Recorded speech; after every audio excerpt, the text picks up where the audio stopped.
Shrimad home remedies में आपका स्वागत है और हम आपको बताएंगे कि किस तरह ऋग्वेद को और मनुस्मृति को आधार बनाकर हमारे भारत में गुलाम बनाया गया। जाति को आधार बनाकर अंग्रेजों ने फूट डालो राज करो की नीति के तहत सारे मायने बदल दिए। यह लिखवा दिया कि ब्राह्मण और क्षत्रिय ऊंचे कुल के हैं तथा यह शूद्रों पर अत्याचार करते हैं और इन सबको आपस में लड़वा दिया। ब्राह्मण और क्षत्रिय अंग्रेजों की चाल समझकर उनसे लड़ते रहे थे, लड़ाई लड़ रहे थे। इसलिए उन्हें उन्हीं के लोगों द्वारा खत्म करने की साजिश रची गई, जिसमें Wilbur force, TB Macaulay, Max Muller आदि लोगों ने बड़ी भूमिका निभाई, जिन्होंने भारत के असली शास्त्रों में बदलाव कर दिए और कई लेख खुद की भाषा में लिखे और कई शोध कार्य गलत व्याख्याओं पर करवाए एवं उन्हें अपने भारत के बच्चों को पढ़ाया, जिससे भारत में दो वर्ग पैदा हो गए। एक वो जो शूद्रों से नफरत करते थे, दूसरे वो जो ब्राह्मणों से और क्षत्रियों से नफरत करते थे। और ये आज तक चला आ रहा है कहीं ना कहीं, किसी न किसी मायने में। तथा कई लोग का इस लड़ाई का फायदा उठाकर अंग्रेजों ने धर्म परिवर्तन करा दिया तथा उनको उत्तर पूर्वी राज्यों में अब यह सिखाया जा रहा है कि भारत से अलग एक देश की मांग करो। आप पढ़ते हुए न्यूज़पेपर पढ़ते होंगे। यह सब तो दूसरे धर्म के हैं। इसके लिए कई संस्थानों को विदेशों से ही पैसा आते हैं ताकि हमारे देश को कमज़ोर बनाया जा सके। एक और मज़ेदार बात यह है कि जिनके हम गुलाम हो गए थे किसी कारणों से, उन्होंने वैश्यों को भी शूद्र लिख दिया, जैसे सुनार, बढ़ई, सुतार, लोहार, जबकि यह तो व्यापारी वर्ग था। अब आप ही सोचिए, आज आदिदास, रीबॉक, नाइकी आदि जूता कंपनी के मालिकों को आप चमार बोलेंगे और कहेंगे वो नीच जात का है, नहीं कहोगे ना आप। उसी तरह चमार वर्ग वह था जो जूता बनाता था तथा चपड़े से संबंधित सारे कार्य करता था, जैसे कि जूते, चप्पल, हाथी घोड़े, बैल के ऊपर बिछाने का कपड़ा, महल के घर की वस्तुएं, खेत की वस्तुएं आदि। तथा उसका दर्जा उतना ही था जितना कि आज आदिदास और रिबॉक के मालिक का समाज हर जाति में सम्मान करता था। अब भंगी को ही लीजिए, मैंने पर्सनली भी बहुत सारे भंगियों से बात की तो पता चला कि वो सब क्षत्रिय हैं। और जब मुगल आए और उन्होंने इनको हरा दिया तो कुछ हिंदू राजाओं की गद्दारी के कारण तब मुगलों ने इनके सामने शर्त रखी, या धर्म परिवर्तन करो या फिर हमारी गंदगी उठाओ। तब इन राजाओं ने गंदगी उठाना मंजूर कर लिया था, किसी भी तरह से नीचा काम करना शुरू कर दिया था, मगर धर्म परिवर्तन नहीं। इसके बाद कई सालों तक मुगलों ने, फिर अंग्रेजों ने इनसे तथा इनकी पीड़ितों से यही कार्य करवाया, जिससे इनके आत्मसम्मान और आत्मविश्वास की बहुत कमी आई।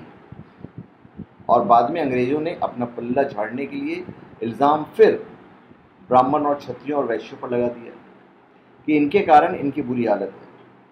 यह तो शूद्रों पर अत्याचार करते हैं और भंगी, चमार शूद्र हैं, जबकि चमार, सुतार, लोहार आदि बड़े व्यापारी हुआ करते थे तथा इनके द्वारा बनाया गया माल सारी दुनिया में भेजा जाता था तथा बदले में सोना आता था, जिसके कारण भारत सोने की चिड़िया थी।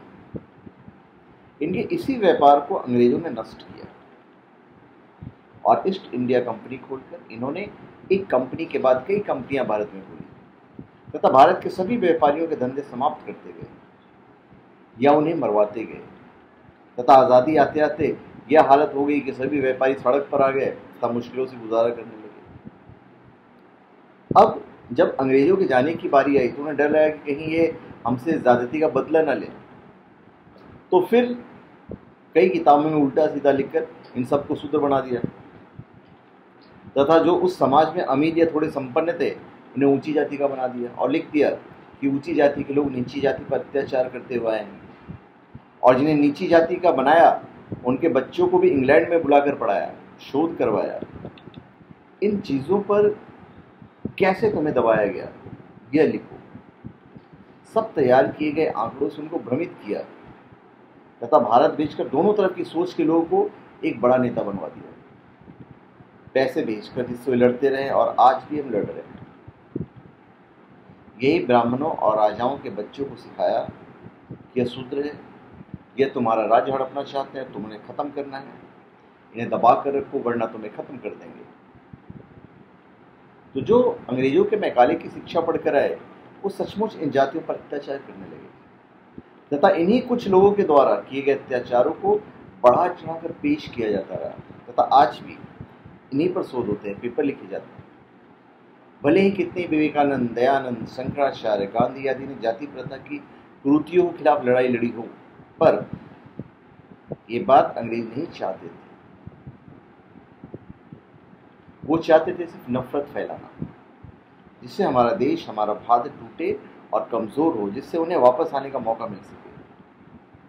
परंतु हिंदू धर्म के बुद्धिजीवी जो सच्चाई जानते हैं कि जातियां कर्म के आधार पर थी, आगे लगे हुए उपनाम तो गांव का या पिता का या कुल का नाम था, यह जानने वाले हिंदू लोग आज भी जाति प्रथा को समर्थन करते हैं तथा अंग्रेजों की चाल को नाकामयाब करना चाहते हैं। वो चाहते हैं कि बड़ई, कुम्हार, लोहार, सुतार, सुनार, जुलाहा, पंडित, सैनिक आदि सभी जातियां भारत के हर गांव में फिर खड़ी हो जाएं और समान तीव्र गति से बनाने लगे। एक साल में भारत इतना सामान बना देगा कि सारे भारत के नहीं, सारे विश्व का व्यापार पर हमारा कब्जा हो जाएगा। ज़्यादा सभी आत्मनिर्भर हो जाएंगे। हम नौकरी नहीं करेंगे, हम अंग्रेजों से नौकरी करवाएंगे। इसके लिए हमें हर जाति को तथा उसके द्वारा किए जाने वाले व्यापार, कार्य या उद्योग के संरक्षण देना होगा तथा आज की तकनीक के हिसाब से विकसित करना होगा। ये हो सकता है, पर यदि जाति प्रथा समाप्त हो गई तो भारत का बहुत सारा प्राचीन ज्ञान लुप्त हो जाएगा तथा कई लोग विदेशी धर्म अपना लेंगे, फिर देश से एक अलग होने की बात करेंगे और फिर वो जो धर्म अपनाएंगे वो धर्म जिस देश से आया होगा उसी देश की संस्कृति तथा उद्योगों की वकालत करेंगे, जिससे देश टूट जाएगा।